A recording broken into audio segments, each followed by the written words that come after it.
kan data kan.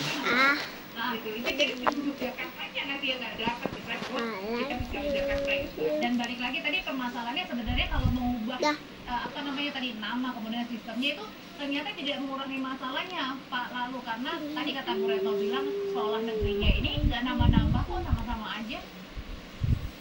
Ya memang itu yang menjadi pemikiran kita bersama hari ini ya, terutama untuk tingkatan SMP dan SMA. Tapi kalau di SMP ya di beberapa daerah sudah mulai agak merata. Nah SMA ini menjadi PR kita ke depan. Tapi pada prinsipnya langkah yang diambil oleh Kemendikbudristek hari ini merupakan hasil kajian, hasil analisa dari kekurangan-kekurangan dari sistem PPDB yang sudah diberlakukan sebelumnya. Nah, oleh sebab itu di jalur domisili yang disampaikan tadi itu, kami di Komisi 10 DPR RI tetap memberikan garis bawah kepada Mendikbudristek beserta jajaran agar kartu keluarga, kemudian persyaratan administrasi kependudukan lainnya tetap menjadi acuan.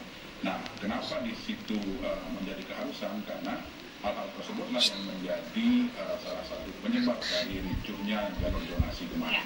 Tetapi yang perlu kami sampaikan juga bahwa dalam rapat tersebut kami juga menyampaikan kepada Mendikbudristek agar koordinasi dengan pemerintah daerah dilakukan sefleksibilitas mungkin. Jadi betul-betul melibatkan pemerintah daerah hari ini. Contoh di SPMB ini untuk SPMB di tingkat SMA itu karena ada di beberapa daerah di Indonesia ini yang satu kecamatan tidak ada SMA-nya, sehingga yang diberlakukan adalah sistem rayon.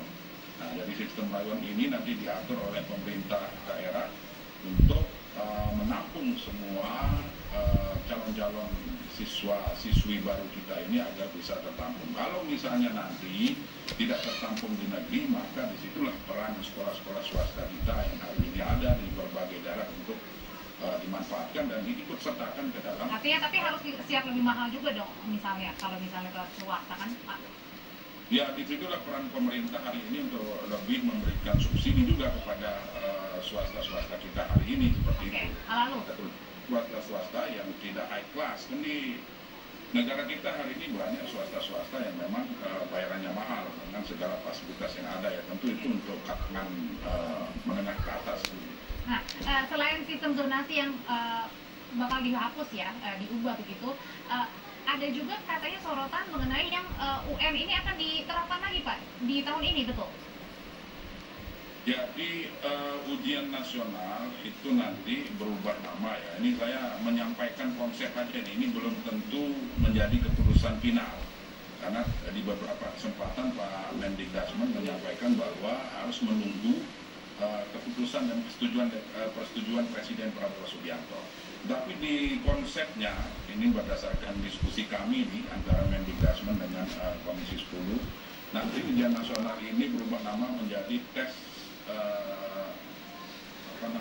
tes kompetensi siswa, tes kompetensi akademik. Nah itu, jadi tes kompetensi akademik namanya. Nah ini kan ujian nasional ini tadinya akan diberlakukan pada tahun 2026. Tetapi banyak pemikiran-pemikiran, terutama yang tingkatan SMA, itu mulai di bulan November karena TKA ini tidak satu-satunya sebagai alat ukur untuk kelulusan. Nah, di ujian nasional dan asesmen nasional ini dikombinasikan menjadi satu, dicari format terbaik. Kombinasi keduanya ini tidak hanya